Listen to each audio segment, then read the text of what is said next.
Top 25 college football picks for week number 6. Get ready to roll again. Last week, 10-5. We're now plus 13 net winners on the year. 108 net winners the last 3 years on these previews. It's unmatchable, unbeatable. It's a crazy record. Let's get to Syracuse and UNLV. Syracuse has big offensive line concerns, concerns. They got to travel cross country to play UNLV, who just ran wild on Fresno last week, like 59-14 or something.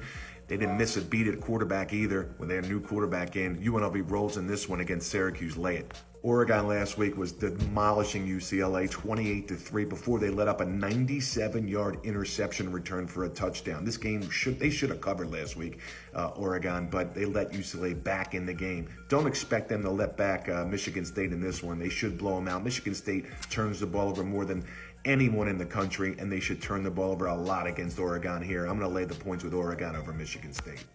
But be careful how high this number goes. Oregon has Ohio State on deck next week.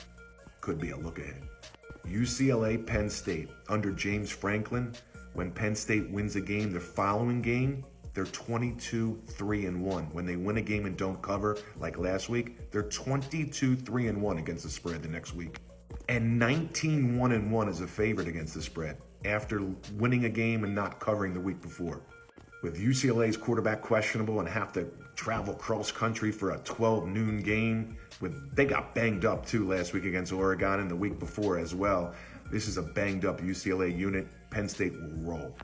This next game, SMU-Louisville, is a tough game. Louisville turned the ball over 3 times last week against Notre Dame. They outgained Notre Dame, and they kept it close. They only lost by 7, but Louisville's the superior team here at home. This is really big step up in class for SMU, their first real big road test of the season. They didn't play well against the first couple. Nevada, they didn't play well. Yeah, they beat Florida State, but everybody does. This is a really tough game because Louisville's coming off of a road loss, a tough one against Notre Dame. So really don't know where their psyche is at. It's a really hard game to bet. If I had to play it, I'm taking Louisville at home. I think they're the better team. Missouri's one of 6 teams still undefeated in conference play, and I think they're going to take care of business here at Texas A&M. It's going to be a tough place to play, low-scoring game, but I think Missouri gets the win outright against Texas A&M here. This next one, Iowa and Ohio State. Well, Ohio State has Oregon next week. That's a big look-ahead game, and Iowa's coming off of a bye. I don't trust Iowa's offense that much, but Ohio State is going to be focused for Oregon next week, and this number's way too high. I'm going to keep it small with Iowa. I think they get the cover here against Ohio State. And they've played Ohio State pretty tough recently. Auburn and Georgia. Ooh, tough game. Georgia's coming off a back-and-forth game with Alabama last week. They must have spent tons of energy. I cannot lay this many points with Georgia after playing Alabama like that in a tough game. Going to have to take Auburn in this one. South Carolina's a live dog here against Ole Miss, and Ole Miss, they must have burst their bubble last week against Kentucky. National title hopes now dashed, maybe. Who knows? But South Carolina's a live dog, and they're playing at home, and I'm taking the points.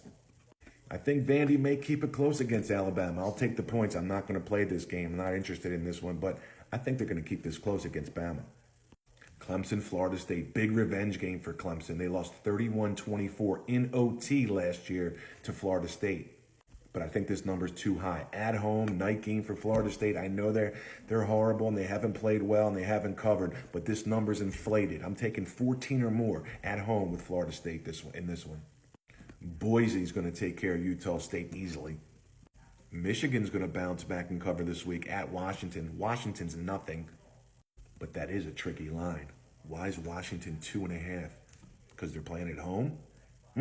Tough game there. I'll take Michigan, though. Everybody's talking about Indiana. Indiana, yes, they're solid. And they're going to beat their win total with a win this week at Northwestern, which they'll get. But I don't think they're going to cover here. I think the line is inflated. And Indiana, they had 4 turnovers last week against Maryland, still crushed them. But Northwestern's defense can keep them within the 2 touchdowns. 2 touchdowns is a key number in this game. Right now, the line's at 13.5. If you take 14, that's a key number with Northwestern, and I'm taking it. I'm taking the home dog with Arkansas against Tennessee. And the same thing with Cal. I'm taking the home dog against Miami and Florida. I think Cal's very, very underrated. I'll lay the points with USC at Minnesota. That should be a beatdown. And to close out the top 25, I'm going to take Baylor plus the points against Iowa State. Did not like how Iowa State looked last week on offense. They really didn't play enough to really, they should have blown that team out by 4 or 5 touchdowns, and they couldn't. And now they're going to come back home against a live Baylor team who can move the ball. I'm going to take Baylor plus the points. So we finished the top 25. Last week, we're 10-5. This week, we're going to win again. We're now up 108 net games in the last 3 years on the top 25 previews. And these are done well in advance, not even on game day. There's so much information we get during the week. This is well in advance. So let's roll here again in the top 25. And remember, our college underdog of the year goes this Saturday. Live as bet on the board all year.